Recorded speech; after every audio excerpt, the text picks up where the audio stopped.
number of different recordings, and you'll have to answer questions on what you hear. There will be time for you to read the instructions and questions, and you will have a chance to check your work. All the recordings will be played once only. The test is in 4 sections. At the end of the test, you will be given 10 minutes to transfer your answers to an answer sheet. Now turn to Section 1. Section 1. You will hear a telephone conversation between a customer and an overseas shipping agent. First, you have some time to look at questions 1 to 8.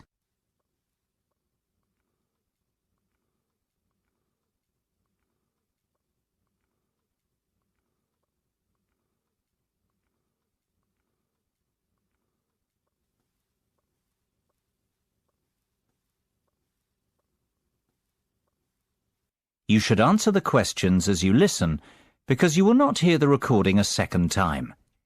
Listen carefully and answer questions 1 to 8. Good afternoon, Denham Shipping. How can I be of service? Well, I wish to inquire about sending a container of personal items from the UK to Ireland. No problem. Would you like me to give you an estimate of the cost? Yes, please. Well, first of all, may I take your details? Of course. My name's Tim Lafferty. Could you spell your surname for me, please, Tim? Yes, it's Lafferty. L-A-F-F-E-R-T-Y. Thank you, Tim. Now, where would you like us to pick your container up from? My university, if possible. OK. Let me make a note of the address. It's Abbeyfield University. Is that A-B-B-E-Y-F-I-E-L-D?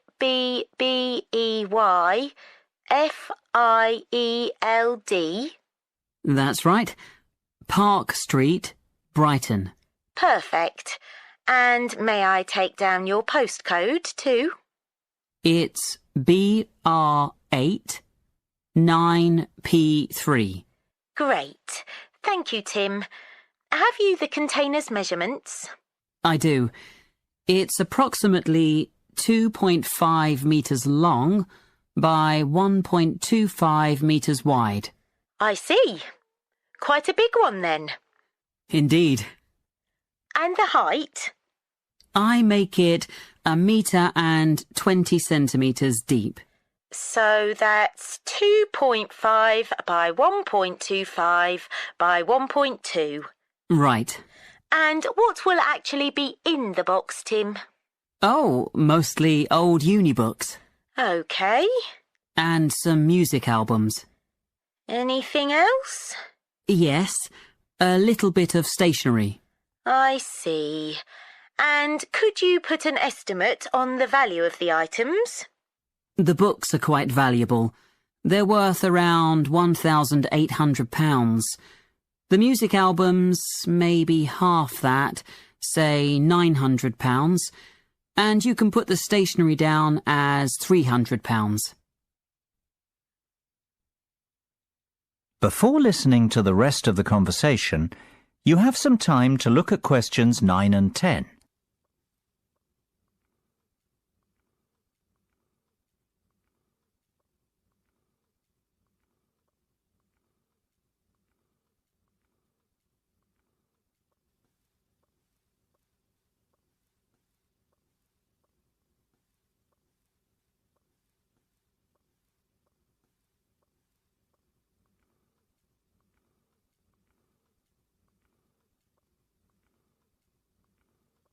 Now listen and answer questions 9 and 10. OK. And will you be purchasing contents cover from us also?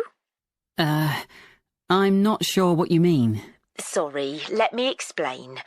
Because your items are worth more than £2,000, we recommend that you purchase insurance to cover yourself in the event of damage or loss. Makes sense. What are my options? Well, we offer 3 insurance deals: the premium rate, standard rate, and economy rate ones. Premium offers full cover in the event of loss, damage, or theft, which means you would be provided with the full cost of replacing your belongings. What about standard and economy? Standard will give you today's value, the second-hand value of your belongings, and economy provides you with a fixed payment of £1,000 in the event of loss, damage, or theft.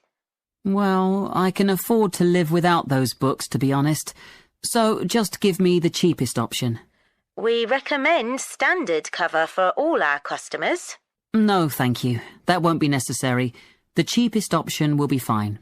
No problem.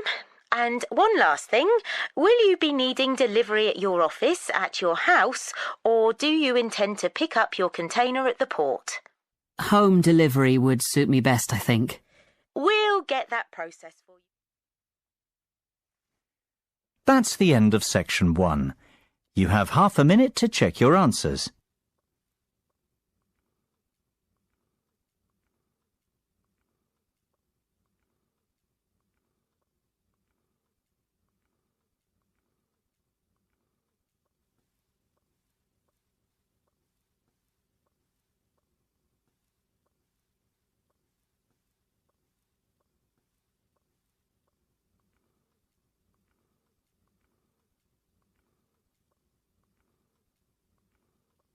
Now turn to section 2.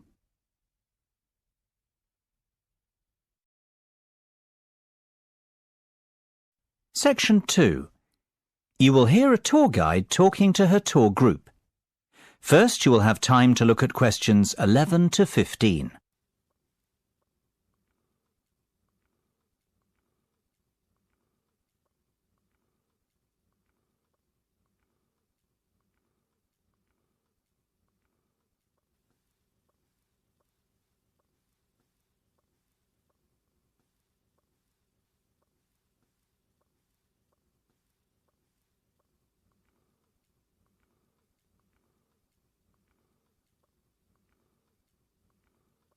Now listen carefully and answer questions 11 to 15. Well, we certainly have a busy day ahead of us, so let's get started, shall we? You'll find a map of the museum with the itinerary I've just handed out. The museum's our first port of call, so let's have a look at the map now. The door on the right of the entrance hall leads into the gift shop and ticket centre. Once we pick up our entrance tickets, I'd ask everyone to deposit their bags and coats in the cloakroom, which is located towards the back of the gift shop and ticket centre.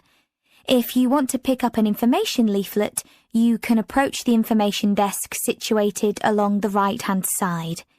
Now, once you come back into the entrance hall, the door on the opposite side to the gift shop leads into the art gallery. There is a special exhibition on there at the moment which is not to be missed. If you continue on up the entrance hallway, that leads into the main exhibition centre. At the back left-hand side, there are some toilets. Beside the toilets, you'll find the 3D theatre. I strongly recommend that you make time for the 30-minute presentation in the theatre. It is well worth a viewing. Running along the right-hand side of the main exhibition centre is the Modern Art Studio. Here, not only can you view some of the most famous works of the 20th century, but you can also sit in on a workshop run by a local artist. So, that's the Art Museum. Before you hear the rest of the discussion, you have some time to look at questions 16 to 20.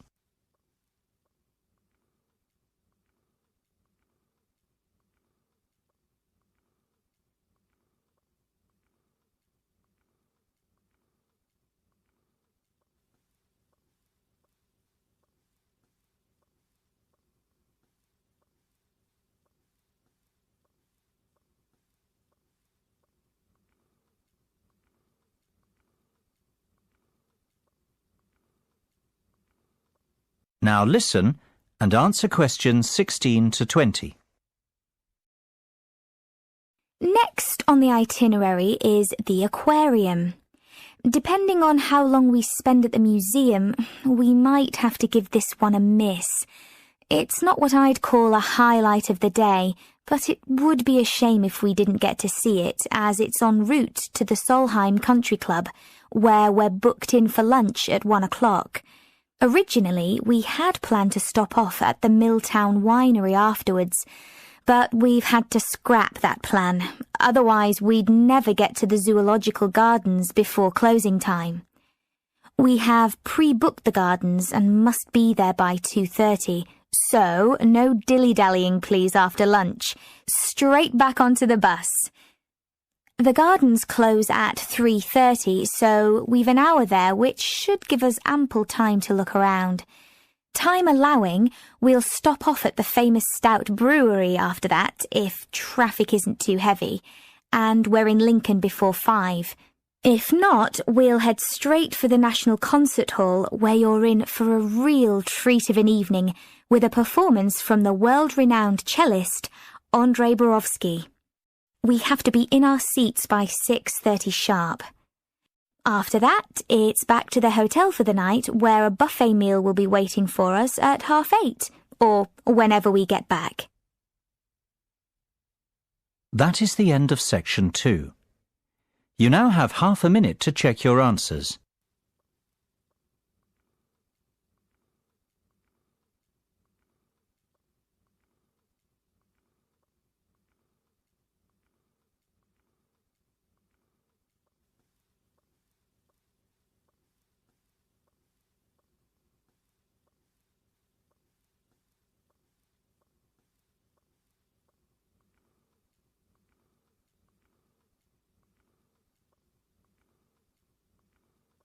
Now turn to section 3.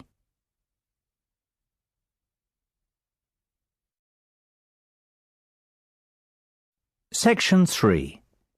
You will hear a discussion between two design students and their tutor on a practical assignment. First, you have some time to look at questions 21 to 25.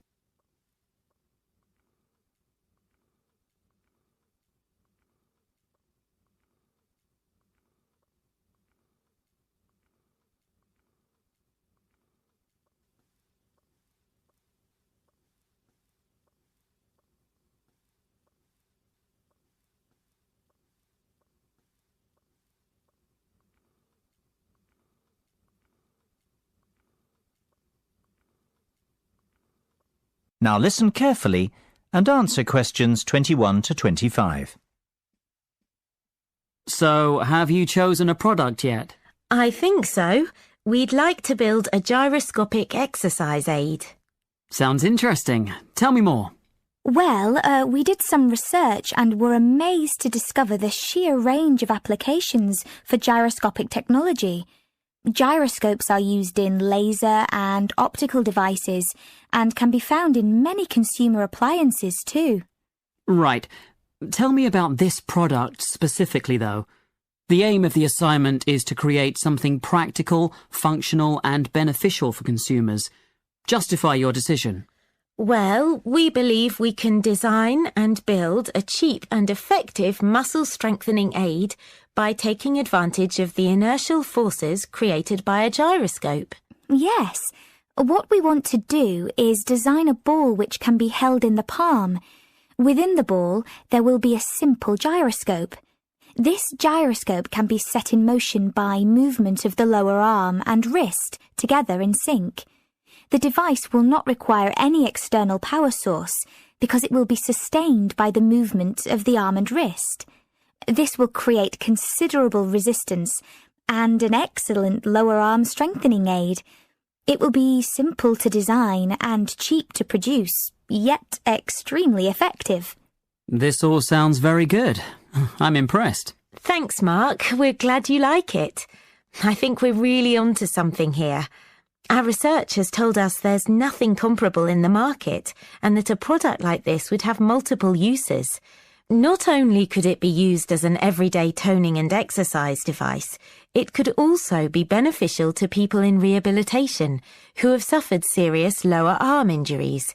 We see the product being marketed towards high-performance athletes, like tennis and golf players, for whom lower arm strength is vital too. Before you hear the rest of the discussion, you have some time to look at questions 26 to 30.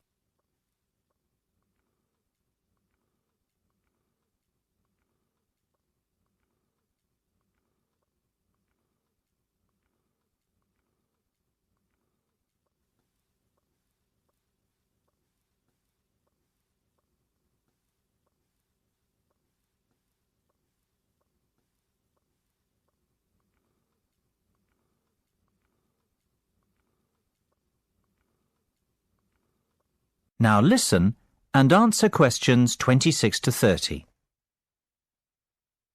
I've heard enough to give your project the go-ahead. Now, let's talk costs. Right. Well, we estimate that around £3,000 will be required for product development. You mean to build the prototype? Exactly. And we'll need half that again to carry out some product testing. And what's your timeline for the project? The prototype should be ready a fortnight after work on the design starts, and we'll need another 6 weeks for testing. We want to enlist the help of 15 people to test the prototype. Ideally, we want 5 professional athletes to try it out, 5 recovery patients, and the remainder of the subjects will be gym members, our 3 target markets. Okay. Well, you have a lot of work to do, but you've certainly made a good start. Let's meet again on Monday to get the ball rolling. That is the end of section 3. You now have half a minute to check your answers.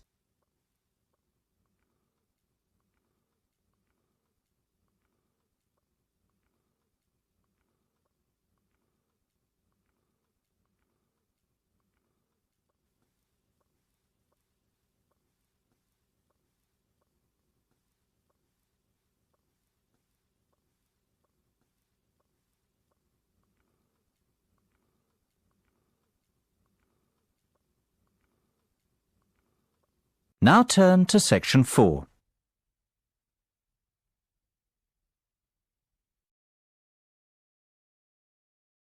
Section 4. You will hear part of a lecture about public speaking. First, you have some time to look at questions 31 to 40.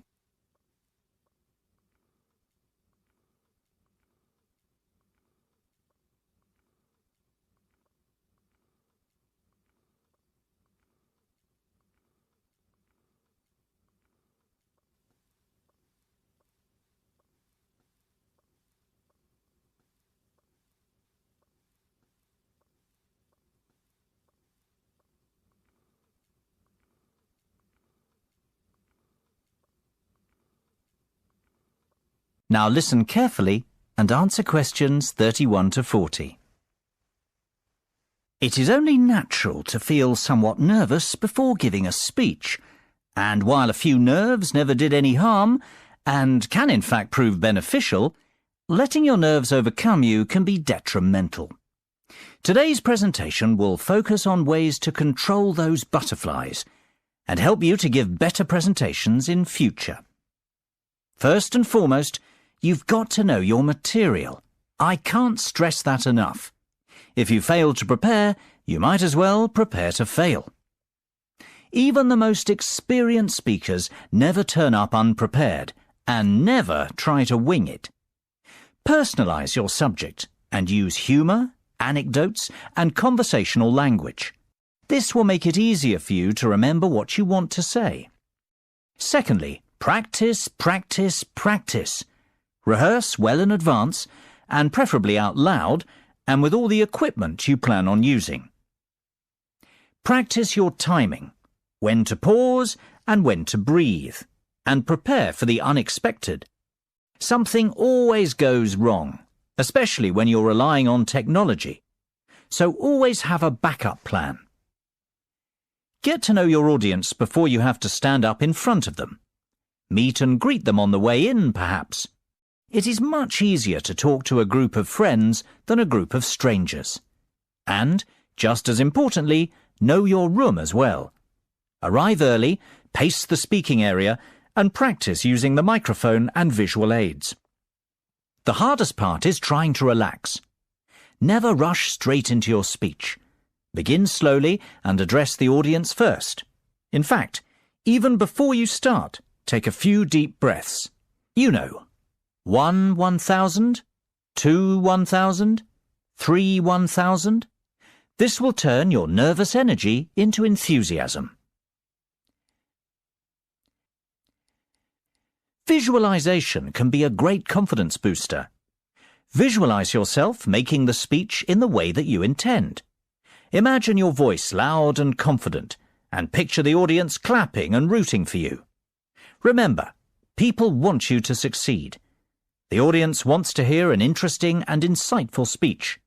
They aren't hoping you make a fool of yourself. Whatever you do, avoid making unnecessary apologies. If you make a mistake or two, forget about it. Few will notice, and it will all be forgotten before too long. People often forget the importance of body language. Don't underestimate this. Your words carry far less meaning than your delivery. Success is defined by your intonation and confidence. If you come across as a confident person, people will listen to you. You will command their attention. Stand tall and proud and deliver with conviction. Humans are very bad listeners. We remember less than 25% of what is said and place far more emphasis on how it is said. Last of all, be realistic and give yourself a chance.